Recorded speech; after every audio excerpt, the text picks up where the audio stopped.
You asked me if I ever stood up for anything. Yeah, I stood up for my life. Tina Turner in a 1993 Vanity Fair interview.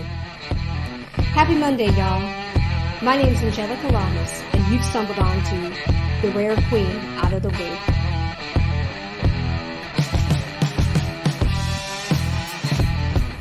Hello again, everybody. This is Angelica Lamas, and you've found the Rare Queen Out of the Blue podcast. Welcome back, those of you who have listened before, and if this is your first time, welcome. This is going to be a pretty intense episode, I think, and I apologize in advance. I want to apologize for being gone for so long. I know it's been almost a year since I dropped an episode, and I took a gap year.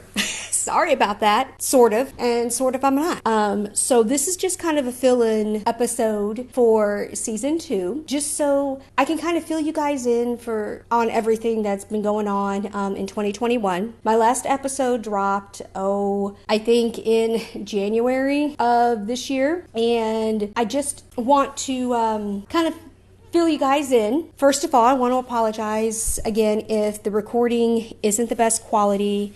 I am working off of my phone recording. I don't have any of my recording equipment, and we'll go into that. So what's happened with me in 2021? So my last episode was about the dark night of the soul. And that was all about depression and getting closer to God and all these sort of things. And if you listen to that episode, you could tell that I was going through a lot of things. And that's true. I was going through a lot, and I still am going through a lot, but I am getting back to being me, and that's good. So 2021 was a bit of a roller coaster of a year.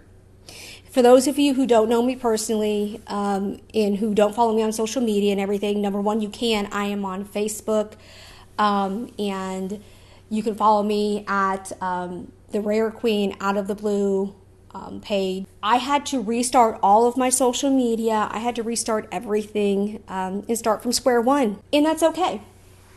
But if you don't know me personally, or if you do know me personally, you probably do know July 1st of 2021, I officially left my husband, Dean, who I was married to for 19 years. And so with that being said, there's a lot of things that went into that and a lot of stuff. And I don't know that I'm going to share everything. But again, if you know me personally, if you don't, you'll kind of glean from this season and from this episode why I left. First of all, let me say I am recording currently from pretty much an undisclosed location because of the divorce. And it's been a trying 6 months, 19 years and 6 months. But January 3rd, I will officially be divorced, and that will be the official first episode of my second season. And what I want to address is, it took me a very long time to leave Dean, and there's a lot that wraps up into that.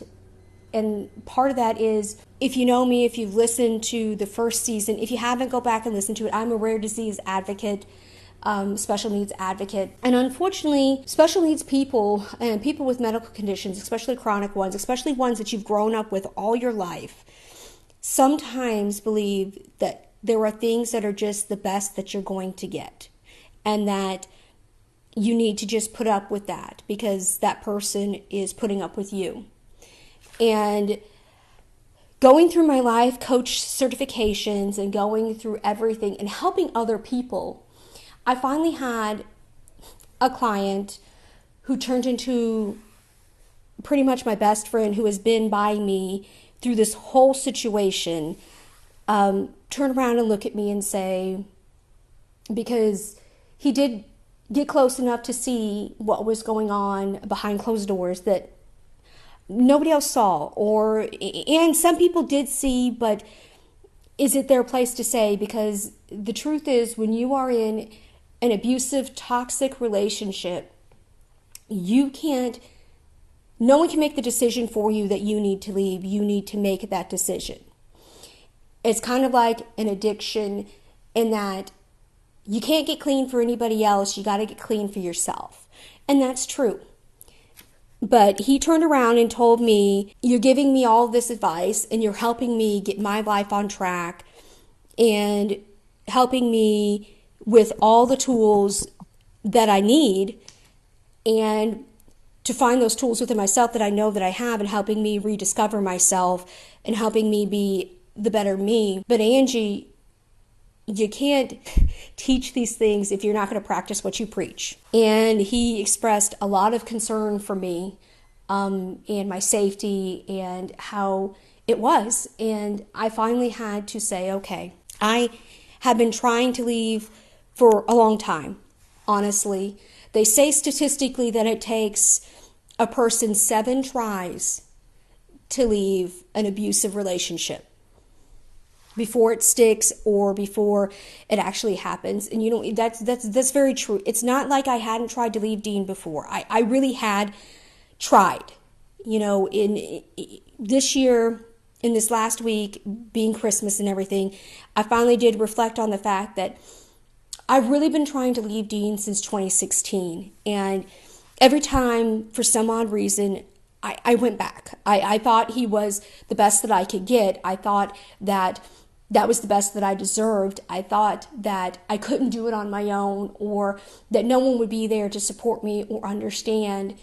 And then there's the shame behind it, that you've lived in this behind this veil for so long of the quote unquote perfect couple on the exterior, that are people going to believe everything that is going on behind the door? Again, you hear the stories over and over again. They were the perfect couple. At least they appeared to be the perfect couple, but behind closed doors, there was a lot more going on. A lot of that going on is Dean is just very much a narcissist. And not to say that I don't love Dean. There is still love there. You don't spend 20 years with a person in a person's life and raise a child together and have a family and there not be some sort of love or attachment there. There is. Dean has his own problems and his own things, and throughout our marriage, I tried to help him as much as I tried to help myself. He's depressed and he has anger issues and all these sort of things, but those cannot be excuses for how he treats me. And what he wanted out of a partner was not something that I could be. Now, I know that there has been episodes where I have talked about, my writing, and I have written basically love letters to Dean about this is dedicated to the one I love, about me getting healthy with my PKU and him worrying that I'm going to change. And you're all going to say, wait, back it up. So you changed. And so you got better. So you left. I didn't change. I steadfast stand by, and those who truly know me, who grew up with me, who knew me before middle school, high school, when all the depression and all this started seeping in, and the abusive relationships, because here's what y'all need to know. Dean is not the first. Dean is not the first, and he just happened to be there at the right time, at the right place when I was leaving my ex before him, and almost being that knight in shining armor and wanting to do those things. But what he saw was somebody that he could mold and manipulate into being the person that he wanted out of a partner, basically a mom, a secretary, a person to do everything, a slave. And for 19 years, that's what I did. I cooked, I cleaned, I did everything, made sure the bills were paid, and put my own self on the back burner. And when I left Sean, that was my intention, was to find myself. And I did, for a short moment, found myself. But then, all of everything else took hold again, and I never changed. What happened when I got on my Palynziq, what happened when my levels started dropping, is I didn't change. I rediscovered who I was. I took control of my life again, and I'm going to read another Tina Turner quote. But why? Because Tina Turner's life is very relevant, and she is, if people know, what's love got to do with it, and Tina Turner is one of my personal heroes. And given the situation that has happened with me, people will understand why. But Tina Turner said, I never put a lot of praise on myself because of my relationship with Ike. I was just happy when I started to like myself, when I divorced and took control of my life. And here's the thing. Tina Turner left Ike Turner with 36 cents to her name. And I walked away from Dean with nothing. I asked for nothing, really. I walked away with nothing. And I won't lie, these last 6 months have been so hard. And if my friend hadn't been here standing by me, and there in the sleepless nights, and there when I needed someone to talk to. Now, granted, he's going through his own thing, and what we've also learned going through this is, you know what, there are not a lot of services for men. I mean, like I said, Dean has his problems. He has his toxicity and coping mechanisms and things that he was taught growing up, that he's taught was okay.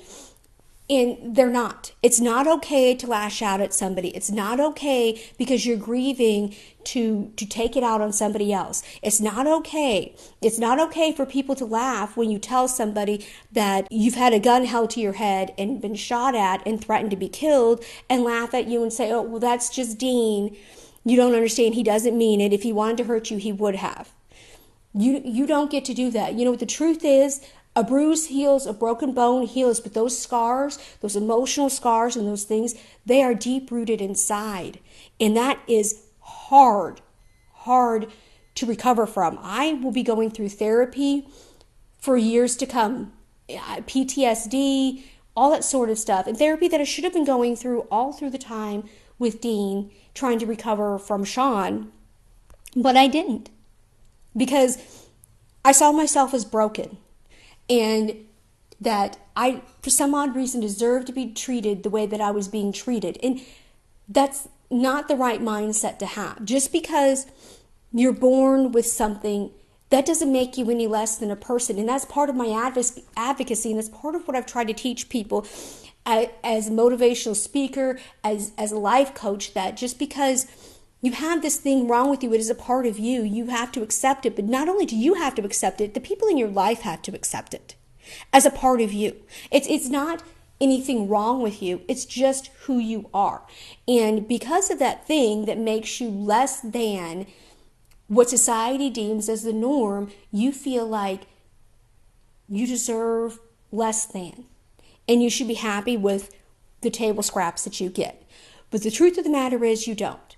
And again, one thing that we have learned going through this process, there's not a lot of help from men. Okay, let's talk about, yes, I left an abusive relationship and everything else, but what about those men who have special needs, who do the same thing and get into those cycles and get with women who treat them in a toxic way, who belittle them and only use them for a paycheck, and all these things, who they feel like this is all they're good for because of XYZ.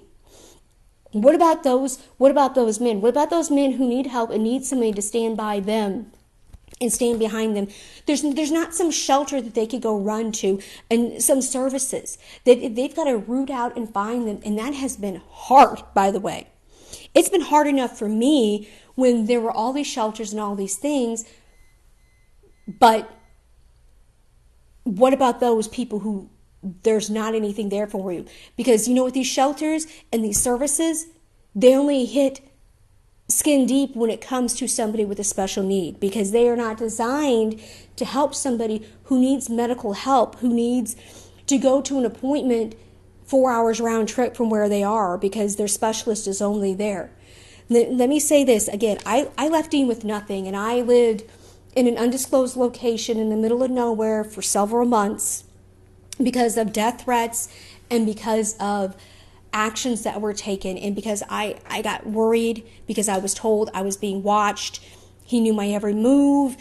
I was staying with my mom for a short time, and when he started telling me that I'm being watched, and he could tell me what I was doing, what my friend was doing, all these things, it became very apparent that I was being watched. And it was a safety issue for my mother and for my stepfather, and so I left. And let's face it, I needed some time to myself. I sat down several times to try to record this episode, so many times. And my first episode, this and episode 1 and 2 and things like that of the second season, I have sat and rewrote and refigured, I don't know how many times since August. And I just have not been brave enough to do it. And finally my friend's like, dude, you got to do it. Like, this is what you do. This is how you help yourself and how you contribute. You're a writer, and this is what you do.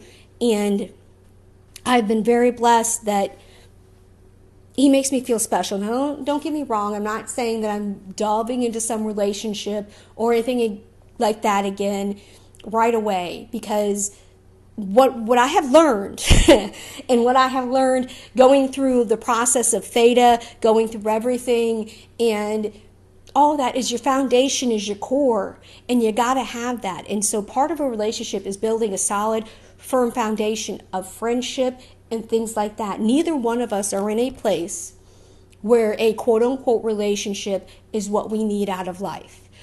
And I will do an episode about this, probably episode 2 or something like that, because I've written on it. But there's a difference between a relationship and a partnership, y'all. And I am not a relationship type of a person. I'm a partnership type of a person. I want somebody there that's going to be there for me. That I can't always give my 100%, obviously, because I have a medical condition. I have the things and so much going on. If I can't give my 100%, is that person able to pick up that slack and willing to? You know, that was one thing with Dean. He was never willing to go to the hospital with me. He never wanted to go to doctor's appointments with me. He never wanted to do anything. And when I knew, because there for about a month, he was going to therapy, and I did say, if you go to therapy, let's talk this out. Let's try to work things out. If you're going to get help, I'm not saying I'm coming home right away. You got to work through what you got to work through, and we got to work through this. And he finally said to me, here's the deal. I just don't give a shit. Excuse my language. I don't give a shit. I care about what I care about in my things and what is important to me, but I've never cared about your PKU. I've never cared about your pageants. Matter of fact, I'm ashamed of it. I'm ashamed to be seen with you. I'm ashamed of your tiaras. I'm ashamed of all of it. I don't want people to know who you are in my life. I don't want any of that. I'm ashamed of it. There's a reason why I don't take photographs with you. There's a reason why I don't want to be in recordings with you I don't want to be there. I don't care. I don't care about the advocacy work. I don't care that you're helping people. I don't care that you're doing this. It's not important to me. I want you where I want you to be, where I want you to be, with a smile on your face and look nice and get me my drinks and do my things and everything else and keep your mouth shut. You know, and when people used to see us out in public, and people who've known us for years, it was, oh, I thought that was your sister. Because he never wanted to appear that we were together. Because the truth was, Dean was always looking out for himself and looking out, and is only out for himself and always looking for the next best thing. And I was not the next best thing. I was a placeholder. Now, granted, I was a placeholder for 20 years, but that's all it was. There were times I caught him talking with other people and meeting with other people and doing other things. And that is all. It's what it is. But the fact of the matter is I'm getting back to being healthy. I'm getting back to my confidence. I'm getting back to everything. January 3rd, our divorce will be finalized. Now, I did have to get an order of protection against Dean, and that hearing is going to be January 11th, unless, of course, there becomes a negotiation and we get it done sooner. But that chapter of my life is over. And not to say that I don't want to be a part of my stepdaughter's life, my daughter's life, my grandson's lives. I really and desperately do. However, right now, I'm at a phase, and this may be selfish, that I have to focus on me, and I have to focus on what's good for me. And what's good for me is deciding what my next chapter is going to look like. It's deciding how I can best be these things.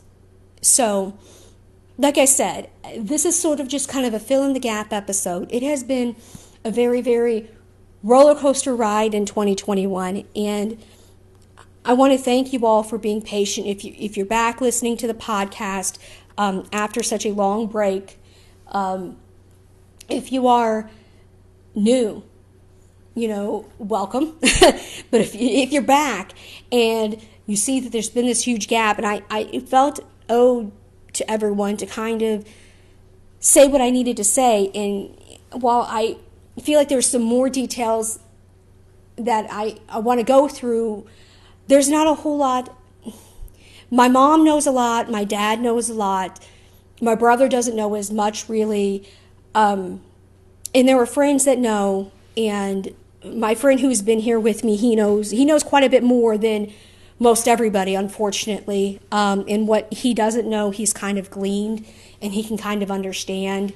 And he has kind of made assumptions himself. And the truth be told, I am not ready to disclose all of it, and I'm not ready for them to know, because you know what, it's for me to know. I'm working through it with my therapist, and I'm working through all of it. And yes, to some extent, telling your story and the full story and getting it all out there is therapeutic and all those sort of things. I know this. I will tell you right now, I am working through it. I really am. My friend bought me some paints. I am back to painting. I am back to writing. I'm back to podcasting. I'm back. Slowly but surely, I'm back. We have talked if I'm going to compete this year. In 2022, will I take the stage again for a pageant? And there's a lot of PTSD that goes around there, in that, like I said, Dean was very ashamed of me doing the pageants. He's very ashamed of the tiaras and everything, because he told me that was me being boastful and me being trying to be the center of attention, and I'm better than everybody else, and all these things, like that it never was meant to be. It was meant to be a platform to raise awareness for my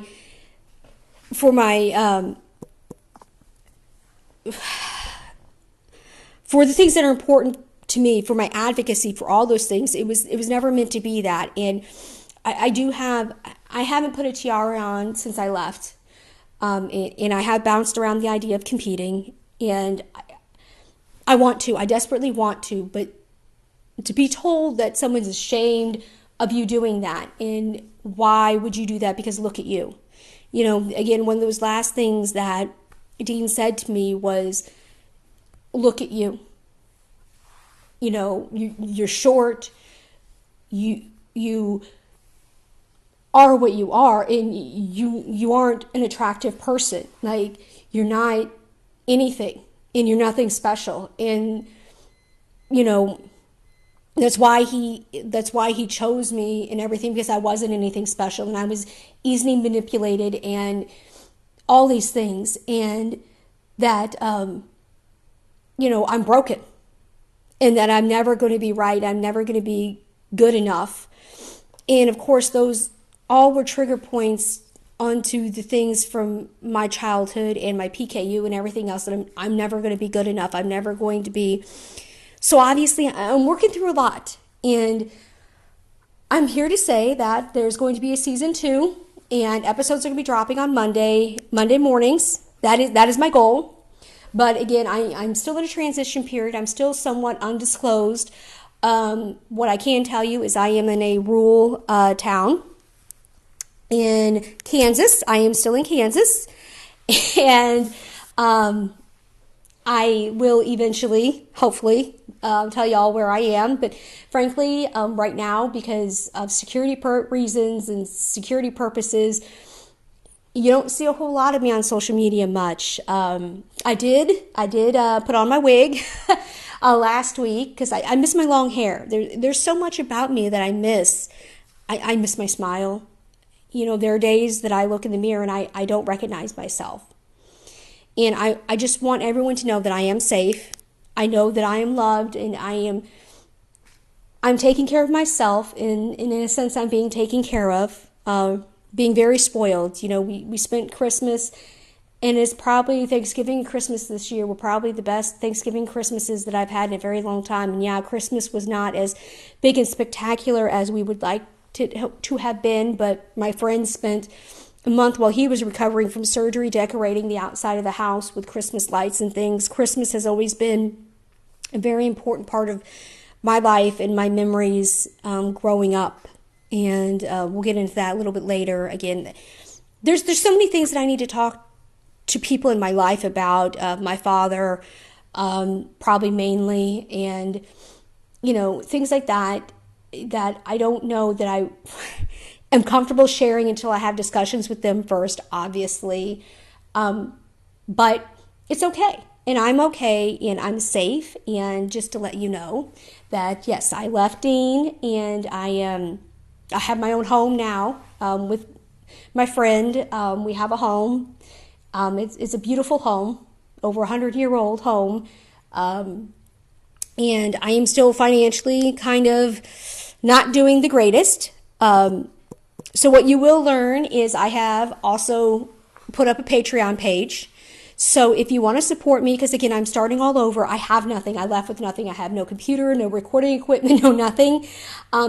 If you do enjoy this, I do have a Patreon page. You can follow me on Patreon. The links will be on the notes. And anything that goes onto the Patreon is going to be part of what supports the podcast and my advocacy work. And anything is a big help at the moment. And I hope that this podcast wasn't too depressing, other than just this episode in particular, not too depressing, other than to let you know that I have left Dean, and yes, there was some abuse going on, and I am safe, and I managed to get out, and I am happy where I am right now. I'm in a good place. It doesn't seem like it, and don't get me wrong, there are those days, but I am good, and I just kind of wanted to fill you all in on my gap year. As it were, and let you know that I'm still here, and I'm going to be here, and just working through some things. And part of me working through these things is probably through these episodes. I'll be working through some things. So thank you all for being here. And if you have any questions, you can always ask. On my social media, you can ask questions, you can pose questions. If you ever have an idea for an episode that you want to hear, let me know, and I will work on that. Again, I have had to do a complete start over with my social media and everything, because everything got hacked, everything got taken into everything because of the divorce. There's so much going on. I had to basically start all over. My websites are down. Everything is down. But you can find me on social media, mainly Facebook right now at The Rare Queen Out of the Blue. And if you hit the like, or you hit the button there is a link to my Patreon page, all that sort of stuff. And everybody, I'm happy to be here. I am happy to be alive. I am happy to have such a great friend in my life right now who has been there for me, that he really doesn't understand how much. I did drop a book during my 6 months here. The She's the Ish anthology series, we did drop a book. It was more creative writing, poetry, things like that. It was not the kind of books that we have done in the past. They are working on another book. I am knocking on wood that I'm still going to be able to be part of that project, and all that sort of stuff. But you can find me on social media at The Rare Queen Out of the Blue. I am on Patreon. I am here, and I'm going to drop a little teaser for episode 1 of season 2. And it's another Tina Turner quote that she gave in 1986 to Ebony magazine. Sometimes you have to let everything go. Purge yourself. If you're unhappy with anything, whatever is bringing you down, get rid of it. Because you'll find that you're free. Your true creativity, your true self comes out. Everybody, you have a great and blessed week. I will talk to you all next Monday.